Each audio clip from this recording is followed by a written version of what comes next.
One time I heard you say recently on one of your interviews, or might have been you going live on Instagram, you kind of stressed this idea of like, don't get out of the fight, like don't drop out. What did you mean by that? Yeah. As I said earlier, there's no place to stand in the fight and not get hit.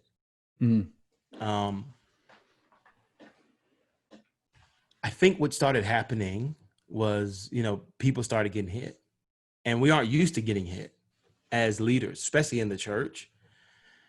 I think more of your mainstream kind of political figures, or even celebrities, or even social change advocates around the world that are not affiliated with the church per se, I think they're used to backlash. Because it just is what it is, right? It comes with the territory. I think in their minds, it's, if you're not getting hit, you're doing something wrong, right? And so, but I think in the church, for many of us, the tension and the backlash has not been normal. And so what started happening on all sides, I saw people, even myself, tempted to get out of the fight because of the backlash, going, well, if there's backlash, something must be wrong.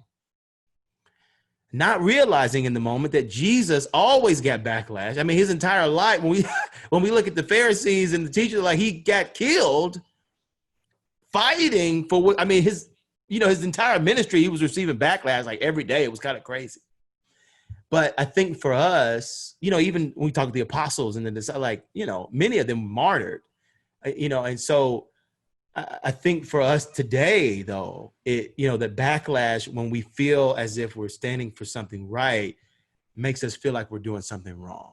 And my encouragement to everyone, including myself, was, don't let the backlash keep you from fighting for a better world. Because if you stop fighting, the world will never become better. I think we take a hint, we take a nod from Jesus, and we go, for him, it meant giving his life for the world to change.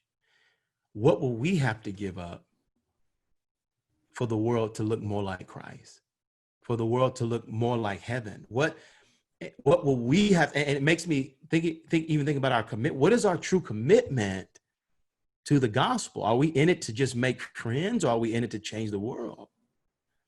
Are we in it to save people? Are we in it to bring about justice in a way that is loving? What are we willing to really sacrifice for the gospel? And so I just wanted to encourage people to go, don't let the lashes pull you out of the fight.